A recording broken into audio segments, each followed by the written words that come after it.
গেল দুদিন রোদের দেখা মিললেও সিলেট ও সুনামগঞ্জে আবারও বৃষ্টি শুরু হয়েছে। বৃষ্টি অব্যাহত থাকলে নদ নদীর পানি আবারও বাড়ার শঙ্কা দেখা দিয়েছে। এই মুহূর্তে সিলেটের সুবহানী ঘাটে আছেন রিপোর্টার ইকরামুল কবির এবং সুনামগঞ্জের সদরে আছেন আমিনুল ইসলাম। প্রথমেই সরাসরি যাচ্ছে ইকরামুলের কাছে।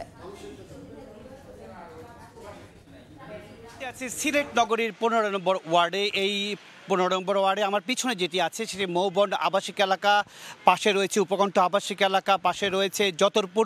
এই এলাকাটা পুরোটা কিন্তু পানির নিচে তলিয়েছিল। আমি যদি একটা বিল্ডিংয়ের যে এখানে আছে চারতলা একটা ভবনের যদি একটু দেখাতে চাই কী পরিমাণ পানি উঠেছিল, এই পরিমাণ পানি উঠেছিল, এখন পানি নেমে গিয়েছে। কিন্তু মানুষের ভোগান্তি কমেনি, কিন্তু আবহাওয়া মাঝে মাঝে মানুষকে আশার আলো দেখিয়ে আবার বৈরী হয়ে যায়। আজকে সকালবেলা 6টা থেকে মুষলধারে বৃষ্টি শুরু হয়েছিল 9টা পর্যন্ত, যদিও 51 মিলিমিটার বৃষ্টিপাত হওয়ার পরে আবার বৃষ্টি চলে যায় এবং এখন রৌদ্র উজ্জ্বল পুরো দিন আছে, যার কারণে এখন আর আবহাওয়া বৈরী হওয়ার সম্ভাবনা আপাতত নেই।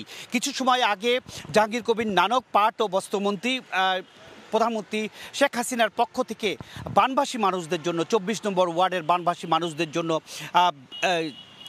ত্রাণ বিতরণ করেছেন এবং তিনি এই মুহূর্তে দক্ষিণ সুরমা আছেন। দক্ষিণ সুরমায় বিভিন্ন ওয়ার্ডের বানভাসী মানুষের মধ্যে ত্রাণ বিতরণ করছে প্রধানমন্ত্রী। কিন্তু আমরা দেখেছি বিভিন্ন মন্ত্রী এই পর্যন্ত ঈদের পর থেকে এ পর্যন্ত বিভিন্ন মন্ত্রী কিন্তু সিলেটে আসছেন, বারবার আসছেন। মন্ত্রী, প্রতিমন্ত্রী, সে ত্রাণমন্ত্রী এবং পানি সম্পদ মন্ত্রী, আজকে আসলেন মন্ত্রী, পাট ও বস্ত্রমন্ত্রী মন্ত্রী, এবং সবাই কিন্তু সিলেটে আসছে, বানভাসী মানুষদের পাশে এসে দাঁড়াচ্ছেন এবং সুনামগঞ্জের বানভাসী মানুষদের পাশে এসে দাঁড়াচ্ছেন। প্রধানমন্ত্রীর নির্দেশে তারা এসে বারবার আশ্বস্ত করছেন প্রচুর পরিমাণে, পর্যাপ্ত পরিমাণে ত্রাণ রয়েছে সরকারের। কোনো বানভাসী মানুষের কারো কেউ যেন কোনো বিপদে না পড়ে, কেউ যেন অনাহারে না থাকে, সেই জন্য প্রধানমন্ত্রীর পক্ষ থেকে ত্রাণ বিতরণ করছে। এবং সব কিছু মিলে বলা যায় ধীরে ধীরে পানি নামছে। তবে এখন পর্যন্ত সুরমা নদীর পানি কানাইঘাটে বিপদসীমার উপরে আছে এবং কুশিয়ারা নদীর 3টি পয়েন্টে, ফেঞ্চুগঞ্জ, শেরপুর এবং অমলসিতে 3টি পয়েন্টে এখনও বিপদসীমার উপরে আছে। খুব ধীরে ধীরে পানি নামছে। এর কারণ হচ্ছে কি, সুনামগঞ্জের যে হাওরগুলো আছে, সিলেটের যে হাওরগুলো আছে, সব হাওরগুলো ভর্তি হয়ে উপচে পানি পড়ছে, যে কারণে পানি নামছে না। মোটামুটি এই ছিল সিলেট অঞ্চলে যে বন্যা পরিস্থিতি উন্নতি হচ্ছে তার সবশেষ খবর। এবার আমি যাচ্ছি সুনামগঞ্জের খবর জানার জন্য। সেখানে রয়েছেন আমাদের সহকর্মী আমিনুল ইসলাম, তিনি জানাচ্ছেন সেখানকার সর্বশেষ পরিস্থিতি। আমরা এই মুহূর্তে রয়েছি সুনামগঞ্জের একটি আশ্রয় কেন্দ্রে, এবং আশ্রয় কেন্দ্রের যে মানুষগুলো এখনো বাড়ি ফিরতে পারেনি, যাদের বাড়িতে এখনো পানি রয়েছে, তারা কিন্তু আশ্রয় কেন্দ্রে মানবতার জীবনযাপন করছেন। কেননা এখানে সাধারণ মানুষ যারা রয়েছে, আমরা যদি একটু দেখাই, তারা কিন্তু সেভাবে আসলে খাবার দাবার পাচ্ছে না। নানা ধরনের অভিযোগ তো আছেই, পাশাপাশি বাড়ি থেকে পানি নামার কারণে তারা ফিরতে পারছেন না। কোনো রকমে আসলে জীবন পার করছেন এই আশ্রয়কেন্দ্রগুলোতে গাদাগাদি করে। 5 থেকে 7টি পরিবার একটি কক্ষে কোনো রকমের সময় পার করছেন।